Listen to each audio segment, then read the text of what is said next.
Dan Woike covers the Lakers for The Athletic, and he joins us on the program. Great to see you again. If I asked you a week ago where you thought LeBron was going to go, you would have said? I think I would have said Cleveland out loud, but deep down thought it was Miami, if that makes sense. That there was a lot of evidence. Well, it wasn't good evidence. That was like there was some momentum building to the Heat, that they were maybe the most confident, certainly outwardly confident team in this mix.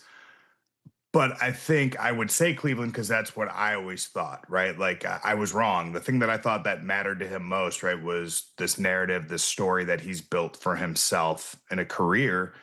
And I misread it, Dan, in that way, because that was not the most important thing, because he went to a place that, quite frankly, I think puts the most pressure on him out of any of the available options, and would potentially like offers like the Jordan Wizards potential more so than like any of these other places, if that makes sense, Dan.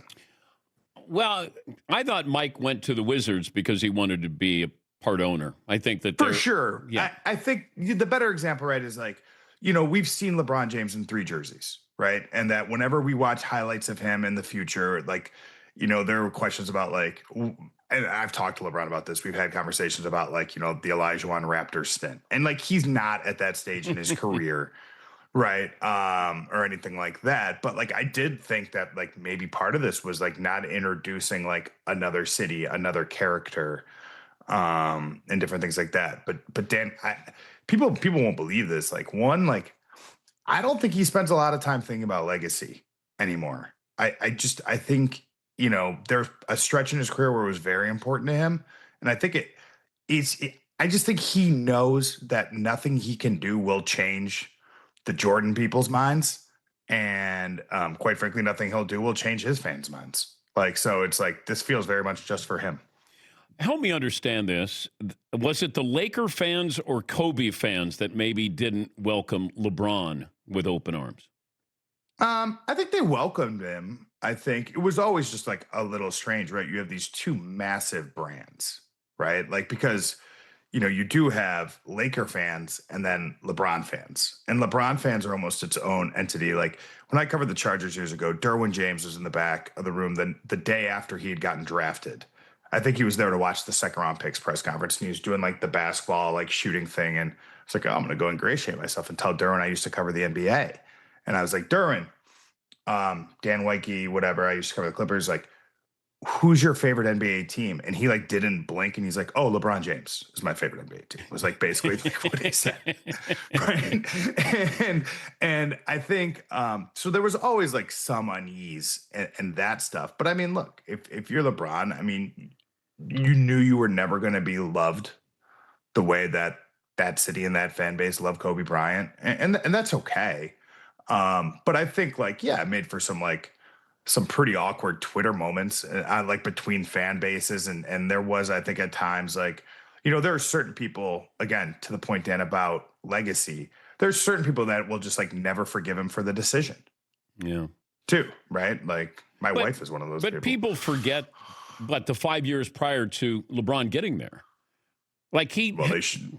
Right? They should forget it. Yeah, they should try to do whatever they can if they remember it. Yeah, 100%. Like this isn't like, I mean, he saved that franchise, right? And gave them a new sense of legitimacy, a new sense of purpose, certainly shotgunned any trip into contendership, right? Like you can look at like Brandon Ingram and Josh Hart and Ivica Zubac and Kyle Kuzma, Lonzo Ball, and you can dream on some imaginary championship that would have come in 2029 or something like that. But look, I mean, LeBron picking the Lakers put them back in this position, and it caused some real awkwardness along the way too, Dan.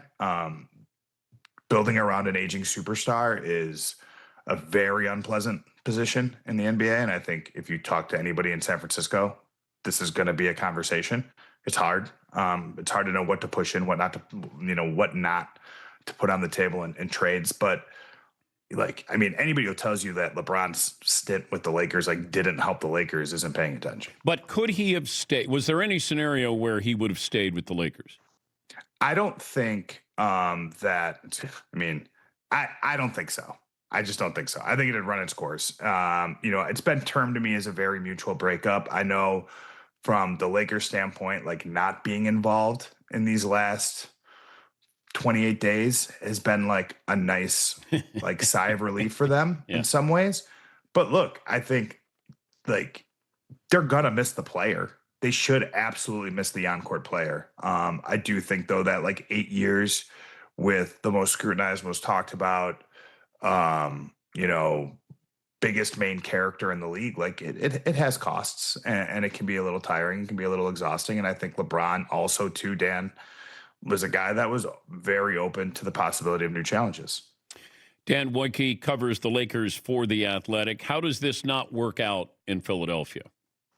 I mean, I think the most obvious one, right, is like, where are they at with Joel Embiid and Joel Embiid's health, right? Like that's the biggest part of this, and also maybe the riskiest bet, right? So there's that. I do think, and you guys are smart to bring it up. Like this is going to take a little time. When you put really, really talented, ball in hand basketball players together, there's awkwardness.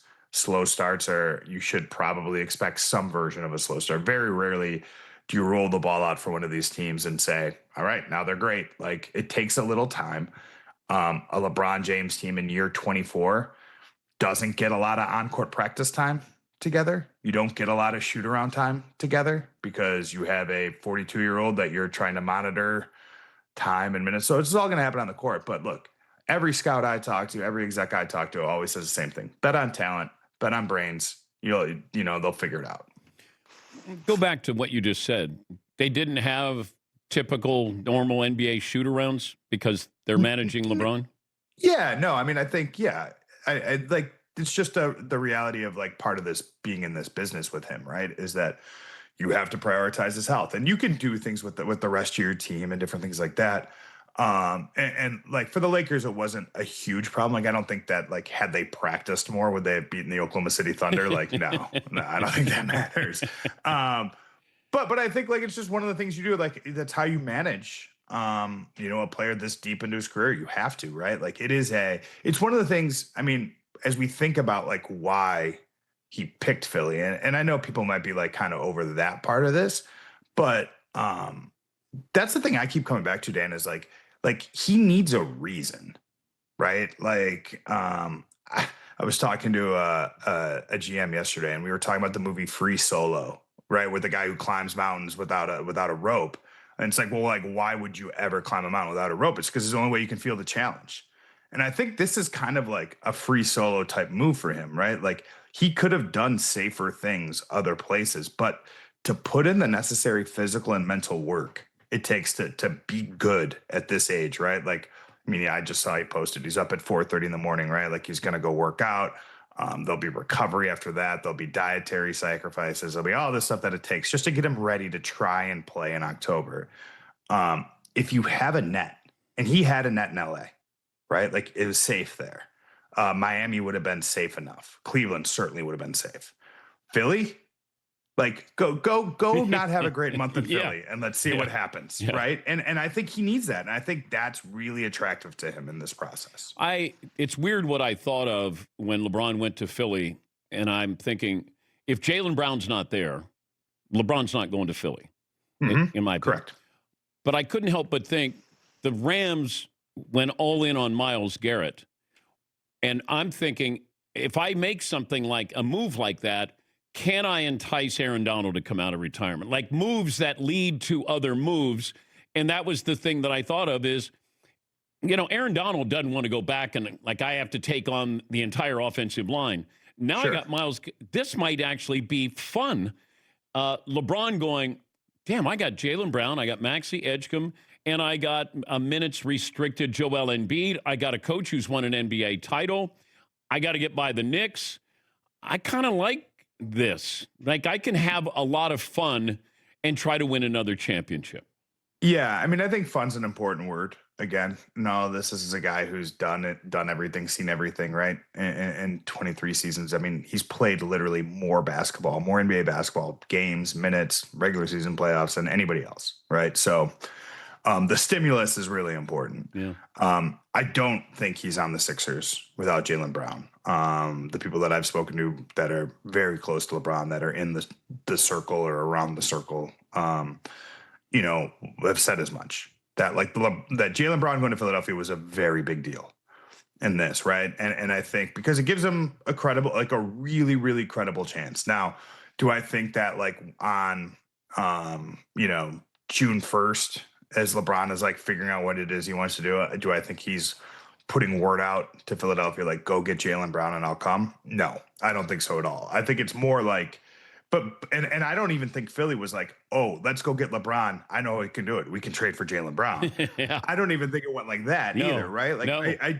I do think though that by putting the pieces in play, by being aggressive, by showing the league that you're serious about going for it, you don't care about the narratives, you don't care about any of that stuff that's out there, that you see an opportunity when you're going to be aggressive and going to do that. That is absolutely appealing to LeBron, because a big part of his Lakers tenure was marked by that lack of aggressiveness, right? You can remember what he posted about Les Snead and Les Snead's draft picks thoughts, right? Like there was a very specific letter that LeBron liked in front of those picks. Yeah.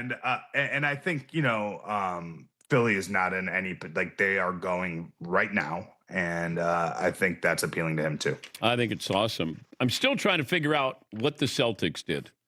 But was there any other option, Dan, to trade Jaylen Brown to the West Coast, or Phoenix is always willing to take on somebody? Yeah, it's a really good question, right? You wonder about a team like the Clippers, would the Clippers have gotten involved? I hadn't heard anything that was other than just sort of idle speculation. The general sense, right, is that they move too quickly. I could not be geographically further from the Celtics, so I don't know what it's like every day to be around in that situation. They obviously felt like they had to do something, and it was really, really drastic. And I think, right, if they knew the ripples of this, would they have still done it? It's a pretty interesting question to me. I think the answer is probably no. Maybe you trade him to a place we know LeBron won't go. Maybe Jaylen Brown's on the Memphis Grizzlies or something like that. No. Although every time I made that joke to anybody in Memphis, they say our hotels maybe not so great. Our houses, we do have wonderful houses. So. Great to talk to you. Your dog obviously not impressed with you being on TV. I'm very happy he did not bark. I'm very happy he did not scratch. Yes, this is what typically happens when you listen to me for 20 minutes blather. What's his name? Mr. B. Arthur. Because he's a golden guy. He's our golden guy. Oh, not a golden girl. Okay. Wow. He was supposed to be B. Arthur, but they were out of. There he goes. He does look. Mr. B. Arthur, come here. They were out of female. They were out of female dogs, so we just threw a Mr. in front of the name we liked. That's awesome. Thanks for joining us, Dan. We appreciate it. Always great to talk to you. Dan Woike covers the Lakers for The Athletic. Always enjoy talking to him. He has some great insight. Always makes us smarter.